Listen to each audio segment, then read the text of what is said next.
Hello everyone, আমি বিশ্বজিৎ। কেমন আছো তোমরা সবাই? এই ভিডিওটা যেদিন আমি শ্যুট করি সেদিনকে ছিল 27 তারিখ, মানে আগামীকাল। আর কালকে সকালবেলা ঝড়ের সাথে তোমরা তো অনেকেই ফেস করেছো।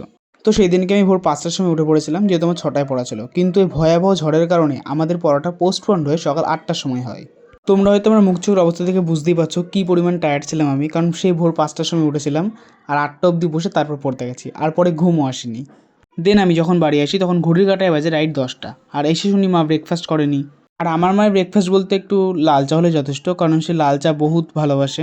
তার জন্যই সেই তাড়াতাড়ি করে লাল চাটা বসিয়ে দিলাম, কারণ ভাবলাম আমি যদি লাল চাটা করি তাহলে মা তাড়াতাড়ি ব্রেকফাস্টটা করতে পারবে।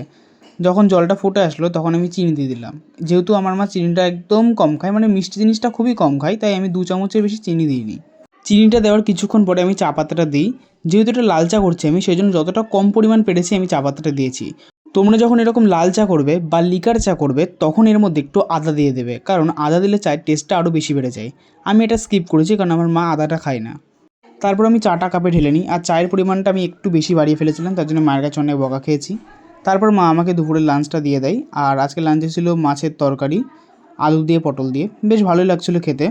চলো খেতে খেতে তোমাদের একটা চ্যালেঞ্জ দিই। আমার ভিডিও যাদের ভালো লাগে তারা আমার কমেন্টে রেড হার্ট, এবং যাদের ভালো লাগে না তারা ব্ল্যাক হার্ট কমেন্ট করে যেও। তারপর আমি চলে যাই স্নান করতে। স্নান টান করে এসে আমি এখানে একটা নতুন গেঞ্জি পরে নিয়েছি।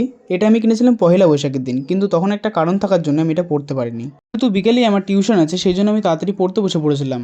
আর ক্লাস 11-এ কিন্তু একটা মজা পাওয়া যায়, শুধুমাত্র নোট পড়লে অনেকটা পরে এগিয়ে যায়। আচ্ছা, কমেন্ট করে বলো তো আমি এই ভিডিওটাতে কতবার তারপর কথাটা ব্যবহার করেছি।